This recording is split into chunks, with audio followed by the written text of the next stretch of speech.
All Indiana Politics is your premier source for Indiana politics, focusing on issues that matter to you. I still want us to be the best in the Midwest. We can't afford another lockdown. Give the citizens of this country the relief they need. Education in the state of Indiana remains priority number one. In-depth, nonpartisan coverage. We don't know exactly where the economy will be in January. People are worried with good reason. Exclusive interviews with Indiana's political leaders. We have the resources here in the state of Indiana to care for those who are in need. Expert analysis on critical legislation. We need to reform those laws. This recovery is going to take some time. We've got to anticipate that there'll be a budget shortfall. From Wish TV, this is All Indiana Politics Podcast on the All Indiana Podcast Network. It's Sunday morning. Welcome to another edition of All Indiana Politics. I'm Phil Sanchez. Governor Mike Braun is defending his decision to turn 3 IU trustee positions that are elected by alumni into appointments by the governor. And he says both Indiana's revenue shortfall and the economic turmoil that caused it might be short-lived. Those comments came at an event marking 100 days in office. Did IU President Pamela Whitten request that change the IU board? No. I think that came collectively from folks in the legislature. I did not say that I was against it. It wasn't representative. It enabled a clique, a few people, to actually determine 3 board members, and I don't think that is real representation. If it was more broadly ascribed to, it would be different. And then when it comes to our flagship university, I wish it was paying more attention to what the other flagship university was doing, and that is given Hoosiers real value by keeping tuition, room and board to where you can afford it. Whether it's India, Japan, or South Korea, the first one that happens, it'll cascade the other way. So the forecast was built upon national variables. We're a healthy economy because we believe in rainy day funds, balanced budgets, and when you have to deal with that, you're going to have to plan for it. That could just as easily dissipate favorably if things work out. And when it comes to what we really cut, nothing got hammered, and the most important stuff stayed intact. Because I don't want locals our school districts to be starved of revenue. But here's how you define it. You can't expect it to go up much more than 3% a year. That's robust growth of the economy. If you're asking for that, you're asking to grow your government faster than the economy or the taxpayers can pay for it. That will be my guiding principle. This was a lot when you look at SB 1, which I knew we weren't going to get all of that, but I didn't think it would be put into a shell, and that's where those last 10 days of negotiation got it up to where, to me, it was worth banking it, knowing that we're just starting on the issue. It took Mitch Daniels 4 years to get circuit breakers put in. We did this in 3.5 months. Well, public health departments here in Indiana are losing millions of dollars in both state and federal funding. The new state budget cuts come on the heels of a loss of federal dollars. Our government reporter Garrett Berquist explains how this will affect services in your county. Public health officials here in Johnson County tell me they had partnerships set up for tobacco cessation and obesity prevention. Those partnerships are now almost certainly dead. The current budget year is the first time Johnson County accepted the state's Health First Indiana funding. I had a feeling that we were not going to get fully funded as the State Department of Health had hoped we would, but I didn't realize the cut was going to be quite as drastic as it was. State lawmakers had planned to set aside $100 million in each of the 2 upcoming budget years for local public health departments through the program. When revenue projections dropped, they cut that sum to $40 million each year. We absolutely will not be able to provide some of the same programs that we're providing this year, or I guess I should say we are not going to be able to fund the partnerships that we've formed. They included tobacco cessation programs and Stop the Bleed and CPR classes for teachers and community organizations. Swearingen says after-hours care and weekend services also might be affected. Those state cuts came just weeks after the Trump administration froze federal public health dollars. That cost Johnson County a partnership to fund nurse examinations of sexual assault victims and an immunization grant. The Indiana Public Health Association says we lost about $400 million in federal public health funding in all. They don't know, how they're going to keep their doors open. They don't know how they're going to keep their staff engaged in caring for their communities. In many of our counties, local health departments are the care. They are the entities that are making sure that people have food, people have housing, people aren't dying in the streets. Swearingen says she'll still be able to perform basic services such as health inspections and vaccinations. And she says she does not expect she'll have to lay off any staff. We have been good stewards with our finances in the past and have some residual funds still in our accounts. So we probably will focus some of those funds towards our programming, and we will always be pursuing opportunities to apply for grants, both federal and state grants and community grants that present themselves. Those funding cuts aren't necessarily permanent. At the end of the legislative session, Senate President pro tempore Rod Bray told me if the revenue situation improves, lawmakers hope to expand public health funding again in the 2028 to 2029 budget. In Franklin, I'm Garrett Bergquist for Wish TV and WishTV.com. Senator Todd Young is pushing a new shipbuilding bill in Congress. It's called the Ships in America Act. It's based on the Chips and Science Act. The measure set up tax incentives for shipyard investments. It also establishes new education partnerships and creates a national maritime advisor. Young says this is as much an economic security issue as a military one. Teddy Roosevelt understood this. He knew something about naval history and shipbuilding. He said that the spread of our trade in peace and the defense of our flag in war depended on America possessing the world's largest commercial fleet. But right now, with our rusted maritime sector and abandoned shipyards, we're very far from having that. The opposite is true across the Pacific Ocean. Today, China has 5,500 commercial vessels in international commerce. The United States, 80. They build 1,000 ocean-going ships every year. We build roughly 5. We should call this convergence, the rise of China's commercial fleet and the fall of our own, what it is. It's a pending national crisis. If our economy depends on goods carried aboard Chinese flag vessels, our supply chain is always at the mercy of the Chinese Communist Party.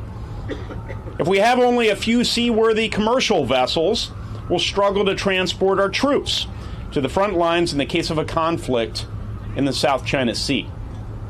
If our commercial shipyard industrial base continues to collapse, if we do nothing, we'll be unable to build and repair warships.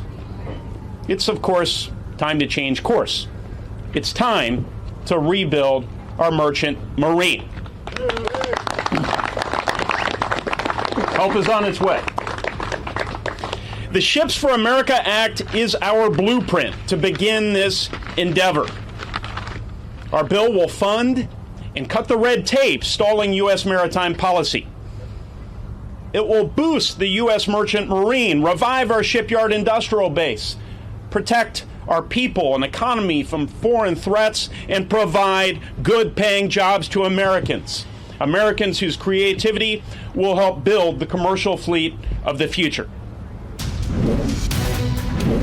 All right, coming up here on IU students facing criminal charges related to campus protests against the war in Gaza.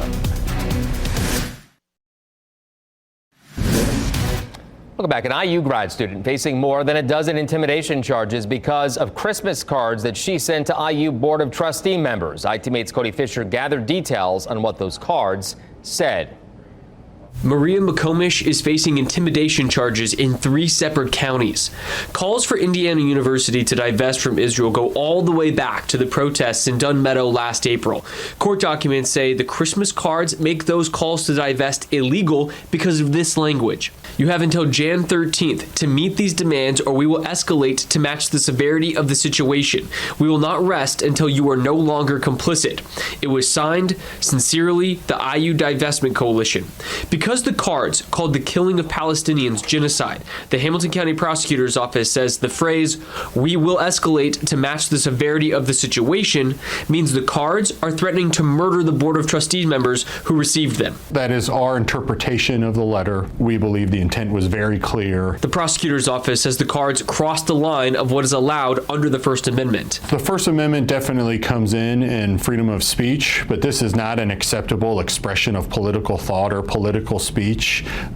Being free to express and having an open marketplace of ideas is something that's very important and a cornerstone of our society, but that does not mean that you get to threaten or intimidate people into doing what you want them to do. The judge gave McComish a $15,000 bond. Her attorney did not want to speak with me on camera, but said, like any young girl being held, she wants to go home, but under the circumstances, she and her family are doing fine. He added that she has tremendous support from her friends. For IT Mate, I'm Cody Fisher for Wish TV and WishTV.com. Well, coming up here on All Indiana Politics, Indiana's best political team tackles controversial comments on slavery from Indiana's lieutenant governor. It was not a pro-discrimination or a slave-driving compromise that the founders made. It was actually just the opposite. And what that did, it actually limited the number of pro-slave representatives in Congress by 40%. This was a great move by the North to make sure that slavery would be eradicated in our nation. They knew what they were doing. I definitely wouldn't have used that characterization, and I don't like it. I'm a believer that you better start thinking about what you're saying before it comes out. So I'll leave it at that. I think that you don't want to make headlines the wrong way because it takes away from the substance of what you're trying to do in general. So that'll be the end of my comment on it. Okay, so those comments from Lieutenant Governor Micah Beckwith ignited a storm of controversy, now entering its second week. And clergy and Senate Democrats call that response from Governor Mike Braun inadequate.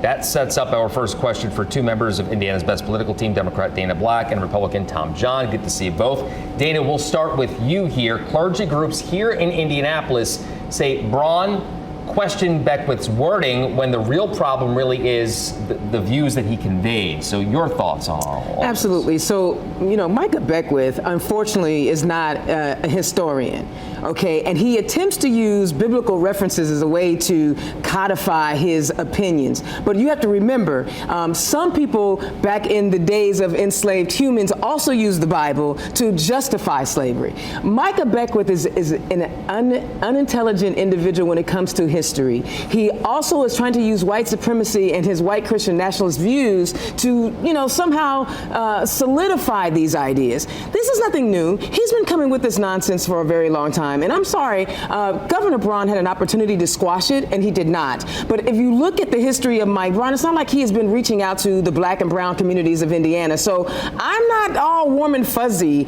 over his pushback on that, because he's not actually had any real conversations with black folks. Tom, does Micah Beckwith owe an apology to black Hoosiers, and also should have the governor maybe gone a little further with what he said condemning this? Well, I'll go sort of backwards. I think the governor was clear. I don't think he has to clarify anything more. I think he said this was wrong and you should think before you speak. And those are time-tested and true rules that, in fact, you should do that. Micah Beckwith ventured into a space that I don't know what he was thinking when he did. I don't know why he went out and did this. But the fact is, he said some things that were offensive to people, and he should apologize when you're offending people.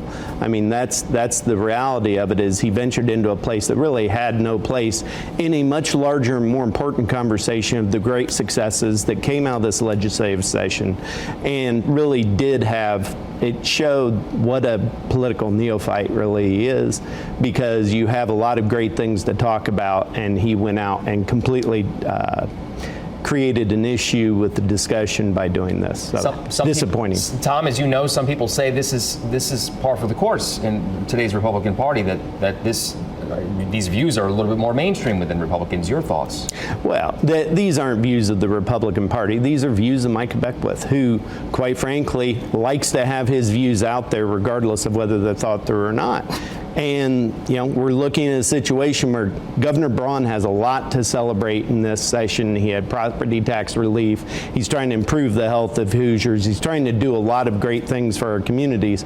But instead, we're talking about this, which is unfortunate. And frankly, if Micah Beckwith had the best interest of the state and the Republican Party, he would put it to bed by giving an apology. Go ahead, Dana. I think it's wonderful that you feel that way. It just speaks to your heart and your passions about, making sure that Indiana thrives. But unfortunately, I do understand why Micah Beckwith says what he says. It is a part of a much larger plan. It coincides with the anti-DEI rhetoric. It coincides with the immigration rhetoric. It is this notion that only white Christian males belong in America and have validity in America, and those opinions matter.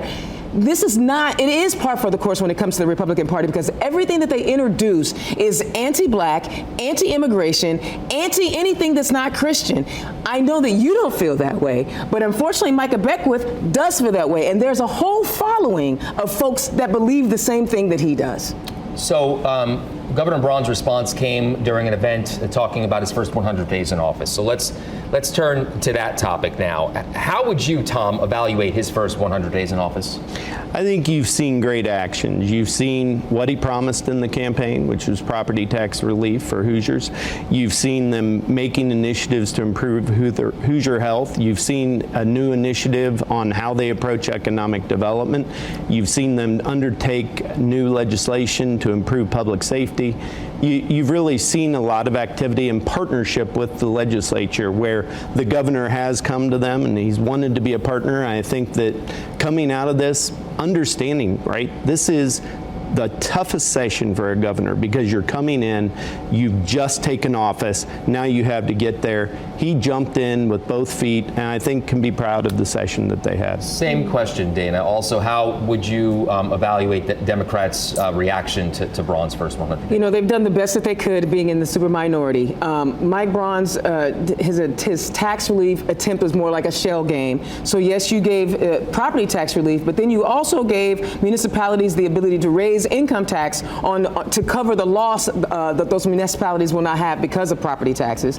I think that the anti-DEI rhetoric and the idea that diversity, equity, and inclusion is a problem, when and historically we know that people have been denied access to opportunities because of their race, gender, and sexual identity. But I think that there were opportunities to do things better. I'm glad that the universal voucher thing died. So that wasn't on Braun, that was on the legislature, because again, do we need to give people who are ultra wealthy a $7,000 coupon to send their kids to private schools when they were going to do it anyway?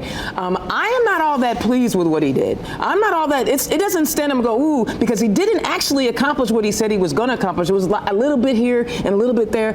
But that also speaks to the fact that politics is about compromise. He was not going to get everything that he wanted, because there was going to be pushback. Right. Let's turn to that story that we heard in the last segment, shall we? An IU graduate student facing intimidation charges. Prosecutors say that the line about escalating pushes the Christmas cards out of the First Amendment protection. So, Dana, your thoughts on that, and also the cards that she sent out? Yeah, I guess those cards were open to interpretation. There was no literal saying of violence. They didn't say that they were going to hurt anybody. They did not say they were going to physically come after anyone. They said it required the same attention that what was happening in Gaza and Palestine. So people interpreted it the way they wanted to. I think it does cross the line in First Amendment, because we are literally seeing people dragged off the street for having a difference of opinion with this current administration. But now you're going to prosecute this person over here. It's all in line. Like, literally, if you believe that Palestinians deserve to have life and where they live, then people will say that you're anti-Semitic, and that is not true. And they are literally being dragged dragged off the street and put in prisons without due process or sent to El Salvador without due process. This is not unusual. I don't think it crossed the First Amendment because, again, it was open to interpretation. Well, less than a minute left. I'll let you respond as well, Tom. Well, I think that the cards were certainly in poor judgment. I think just looking at it from a legal standpoint, ultimately, I think that this is something that the First Amendment will not allow the prosecution to stand. We don't know what will happen, but just from an analytical standpoint, did she subjectively intend to murder them, which is kind of the underlying piece? Right.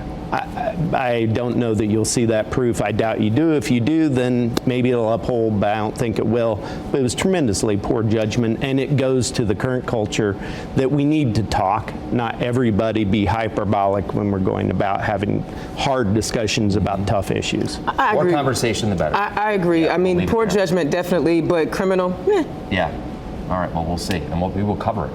Good to see you both. Thank you so much for being in studio. Pleasure. All right. Pleasure. We'll be right back. Much more to come after the break. And thank you for joining us for All Indiana Politics this week. We'll be back here next Sunday morning at 9:30. And be sure to check out the All Indiana Politics podcast online at wishtv.com. Have a great rest of your weekend. You can always find us, again, on our website, wishtv.com. From Wish TV, this is All Indiana Politics Podcast on the All Indiana Podcast Network. Watch All Indiana Politics live Sunday mornings at 9:30 on Wish TV and at wishtv.com. Subscribe to this podcast and listen weekly here on the All Indiana Podcast Network. And be sure to discover even more great podcasts at allindianapodcastnetwork.com.